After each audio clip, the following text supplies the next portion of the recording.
I'm sharing this because my heart hurts for the oppressed. I'm angry at the system and the powers that be, and I want real, lasting change that allows for ultimate freedom for each and every person. There's so much noise right now, so I'm hoping to provide a funnel of air to those being drowned by what's going on in society and trying to make sense of it all.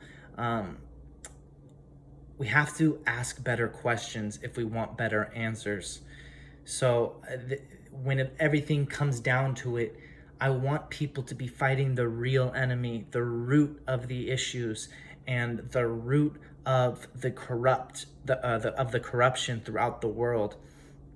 And I believe that it comes down to an ideology of individualism versus collectivism. Now, for the sake of this video, I'm not going to go into that because I want to meet people where they're at in terms of the practical things that are actually happening in the world, but why are they happening?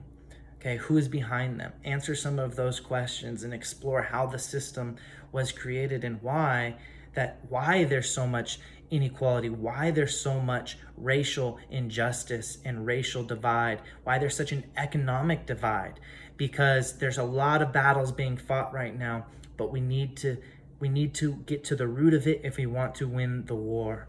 So please, again, hear my heart in saying this, and I hope that this opens up a new perspective for you, or perhaps shifts your perspective so that you can have more empathy towards certain groups. So, but more importantly, and most importantly, so that we can come together and fight the real enemy and change the system for future generations to come. So first, I want to say that I have so much love for my Black brothers and sisters.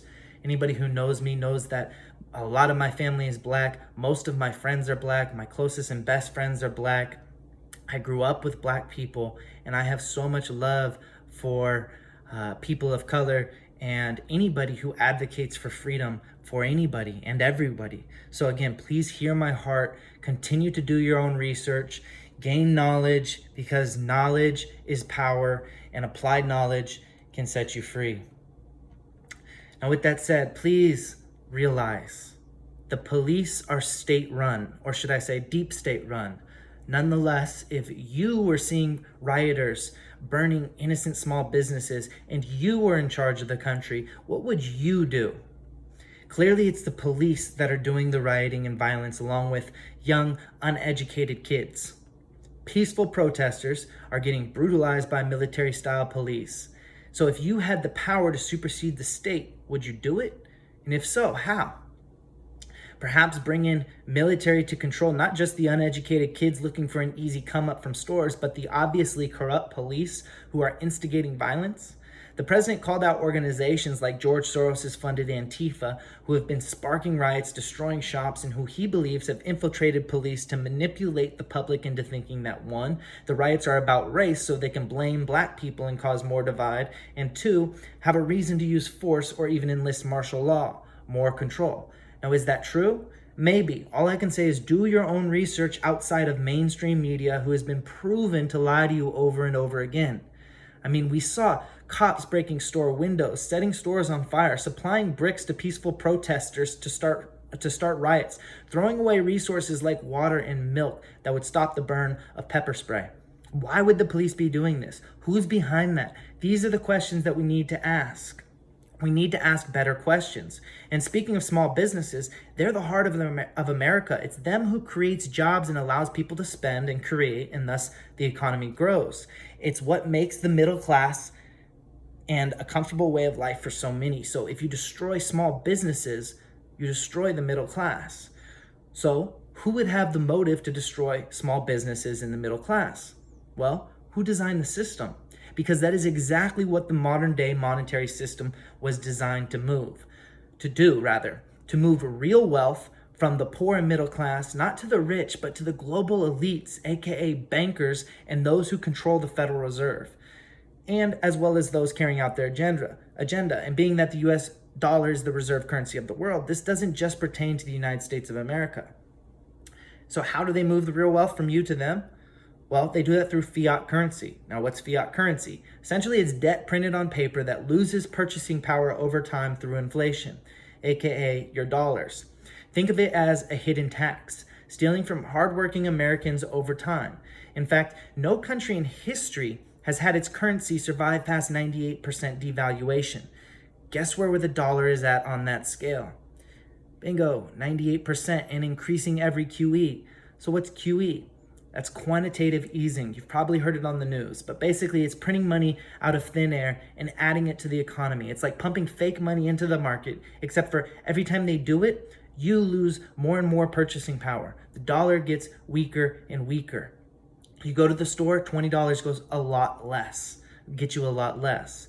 In other words, people working for a paycheck, employees and self-employed people, are getting screwed and getting poorer. This is why the rich get richer and the poor get poorer. It was designed this way. This is why the first chapter in Rich Dad, Poor Dad is the rich don't work for money.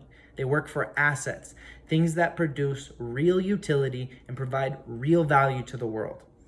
And speaking of stealing and getting screwed, when this whole ingenious plan to enslave the world through debt was being formulated, research Jekyll Island, The Creature from Jekyll Island's a good book, along with the Federal Reserve came the income tax. Up until 1913, Americans got to keep the money they worked for. Yes, there were still clean parks, firefighters, roads, paramedics, and shocker, a civilized society. Some would argue even more than today. But I digress. I guess my point in sharing these facts and posing these questions for you to ask is to perhaps provide you with another perspective to help you stay above the noise of society and navigate these chaotic times on your path to freedom in every sense of the word. We need to put the blame where the blame belongs. Remember, if you want better answers, you have to ask better questions. So, how do you beat someone in chess if you thought you were playing checkers the whole time? Got to start beating them at their own game. And all of that isn't to say that race or racism isn't a factor in what's happening in the world right now. It absolutely is. Yes, there is racism. There are racists and especially poor leadership when it comes to that regard. The country is being destroyed, but it isn't the death of George Floyd that brought it about, although that certainly sped up the fight, which is a good thing. There are multiple battles being fought here. Know which battle you're fighting. And if we want to win the war, we have to know what game is being played against us. There's a battle for racial equality. There's a battle against police brutality. Overlapping, yes, but not one and the same. Again, if we want to win the war, we need to get to the root. However, the root of those battles stem from one and the same thing. So if you believe that the president, or any politician for that matter, is responsible for the economic or racial divide in this country, then you should really study how the system was designed and who operates it. I understand people are hurt and oppressed, with minorities being hurt and oppressed far more severely. Again, the system uses debt to enslave people and the masses to get them thinking that they have a choice through voting.